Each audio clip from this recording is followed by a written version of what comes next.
आप देख रहे हैं भारत टीवी 24 न्यूज़। आइए एक नज़र डालते हैं सुपरफास्ट खबरों की ओर।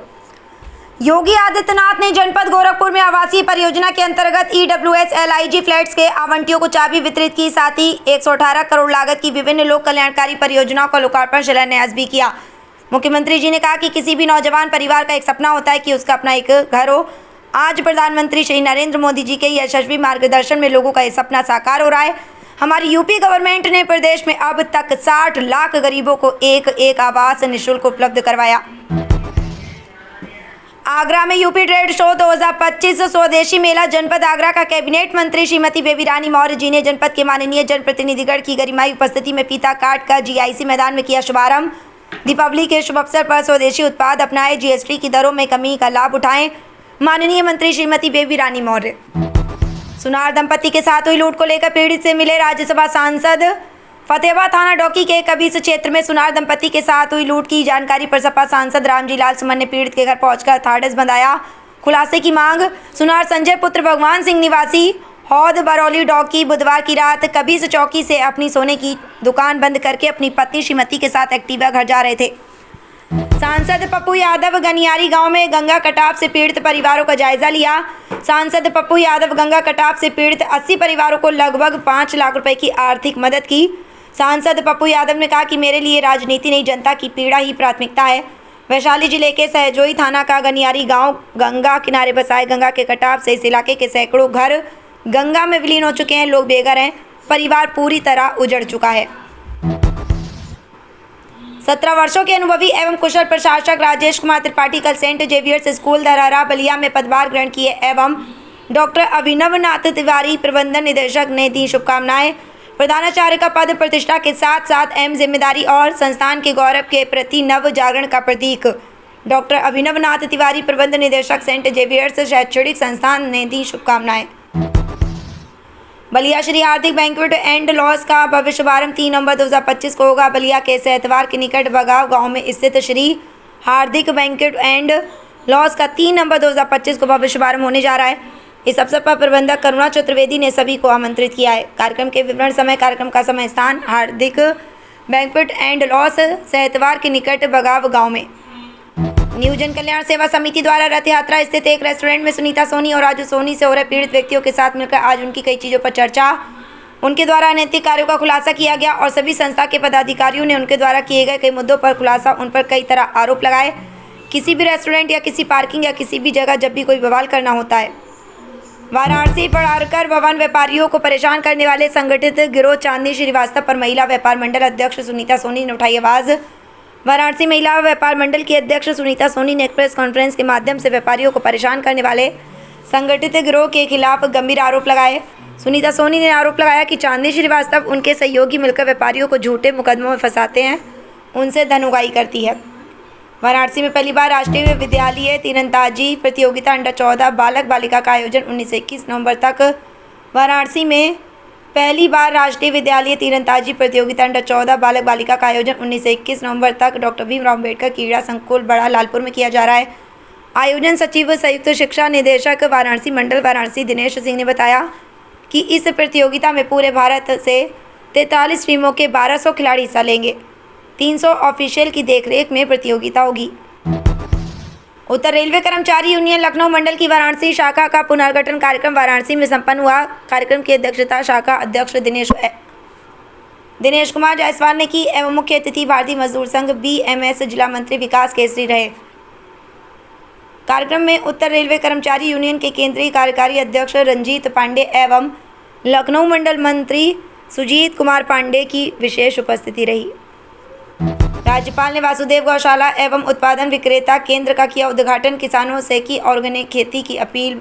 बलिया उत्तर प्रदेश की महामहिम राज्यपाल महोदया ने बलिया जिले के तहसील बांसडी में स्थित श्री वासुदेव गौशाला एवं उत्पादन विक्रेता केंद्र का उद्घाटन किया। इस अवसर पर उन्होंने किसानों और महिला स्व सहायता समूह की सराहना करते हुए उन्हें ऑर्गेनिक जैविक खेती को अपनाने की अपील की।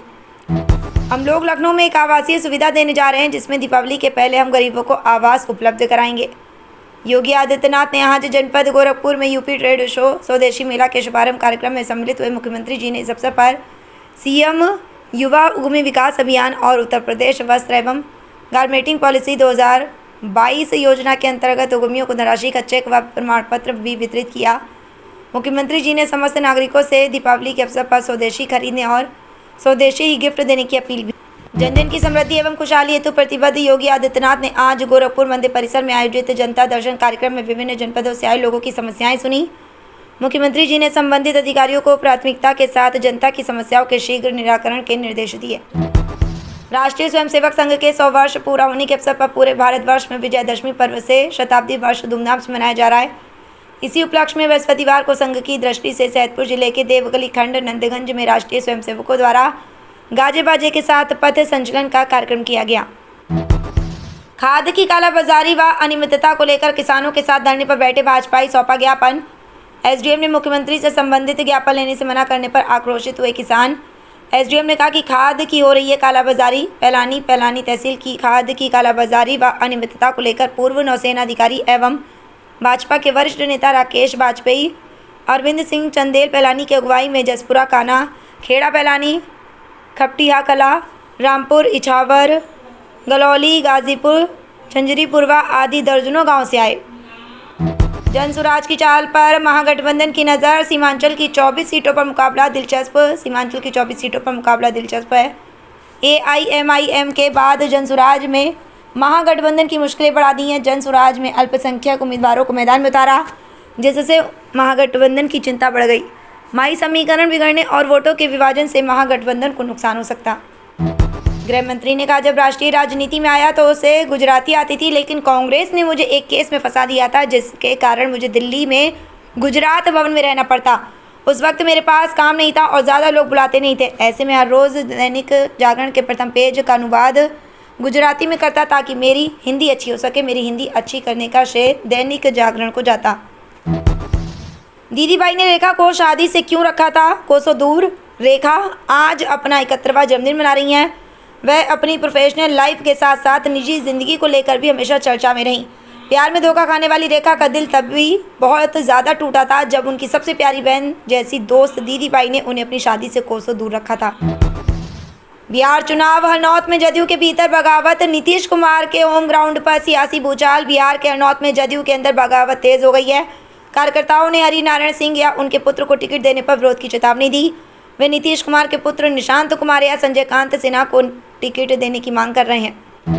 ताजमहल से भी पहले बना था बेबी ताज। बेहद दिलचस्प है इस मकबरे की कहानी। अगर आगरा का जिक्र होता तो सबसे पहले ताजमहल की तस्वीर जहन में आती है, लेकिन क्या आप जानते हैं कि ताज से बहुत पहले नूरजहां ने अपने माता पिता की याद में बनवाया था इत्माद उद दौला का मकबरा। ये न सिर्फ मुगल स्थापत्य का अद्भुत उदाहरण है, बल्कि ताजमहल की प्रेरणा भी माना जाता। वेनेजुएला की मारिया कोरिना माचाडो को मिला नोबेल पुरस्कार। ट्रंप की उम्मीदों पर फिरा पानी। साल 2025 के नोबेल शांति पुरस्कार का ऐलान हो गया है। इस शांति पुरस्कार से वेनेजुएला की मारिया कोरिना माचाडो को सम्मानित किया गया। खराब नींद कैसे बिगड़ती है विजन। डॉक्टर ने बताया कि कैसे करें अच्छी नींद। आंखों की सेहत के लिए बेहद ज़रूरी है, क्योंकि यह टीयर फिल्म को रिपेयर करने में मदद करती है। नींद की कमी, विशेषकर देर रात तक मोबाइल या टीवी देखने से आंखों में सूखापन और तनाव बढ़ जाता है। इसलिए हेल्दी आइज़ के लिए 7 से 8 घंटे की नियमित और अच्छी नींद लेना आवश्यक है। यूपीपीसीएस परीक्षा के लिए बदला नमो भारत का समय। पढ़ें 12 अक्टूबर को कितने बजे से दौड़ेगी दिल्ली मेट्रो में यूपीपीसीएस परीक्षा के लिए नमो भारत सेवाओं के समय में बदलाव किया है। यह बदलाव परीक्षार्थियों की सुविधा के लिए किया गया ताकि वे समय पर परीक्षा केंद्र पहुंच सकें। डीएमआरसी और एनसीआरटीसी ने संयुक्त रूप से ये घोषणा की। पूरन कुमार ने आईपीएस और आईएएस अधिकारियों पर क्या क्या आरोप लगाए। सुसाइड नोट में खुलासा। हरियाणा के आईपीएस वाई पूरन कुमार की आत्महत्या मामले में उनके सुसाइड नोट में नामित 14 अधिकारियों के खिलाफ केस दर्ज किया गया। पूरन कुमार ने अधिकारियों पर जातिगत भेदभाव, मानसिक उत्पीड़न और सार्वजनिक अपमान जैसे गंभीर आरोप लगाए। H-1B वीज़ा की फीस बढ़ाने के बाद एक और झटका देने की तैयारी में ट्रंप। लाखों भारतीयों पर होगा असर। अमेरिकी राष्ट्रपति डोनाल्ड ट्रंप H-1B वीज़ा नियमों में और बदलाव करने की तैयारी में। वीज़ा शुल्क पहले ही बढ़ाया जा चुका और अब नियोक्ताओं पर आवर्जन प्रतिबंध लगाने की योजना। पंजाब में आम आदमी पार्टी को बड़ा झटका। संगरूर में 8 पार्षदों ने छोड़ी पार्टी। संगरूर में आम आदमी पार्टी की स्थिति कमजोर हो रही है। नगर कौंसिल चुनावों में बहुमत न मिलने और बाद में 8 पार्षदों के इस्तीफे से पार्टी अल्पमत में आ गई है।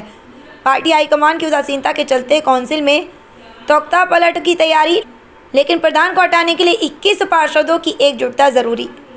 आईपीएस पूरन सुसाइड केस में एक्शन, डीजीपी शत्रुजीत कपूर समेत 14 अधिकारियों पर केस दर्ज। पुलिस ने आईपीएस वाई पूरन कुमार आत्महत्या मामले में डीजीपी शत्रुजीत कपूर समेत 14 अधिकारियों के खिलाफ एफआईआर दर्ज की। यह कार्रवाई आत्महत्या के लिए उकसाने और SC/ST एक्ट के तहत पीड़ित परिवार के दबाव और मुख्यमंत्री की सक्रियता के बाद ये कदम उठाया गया।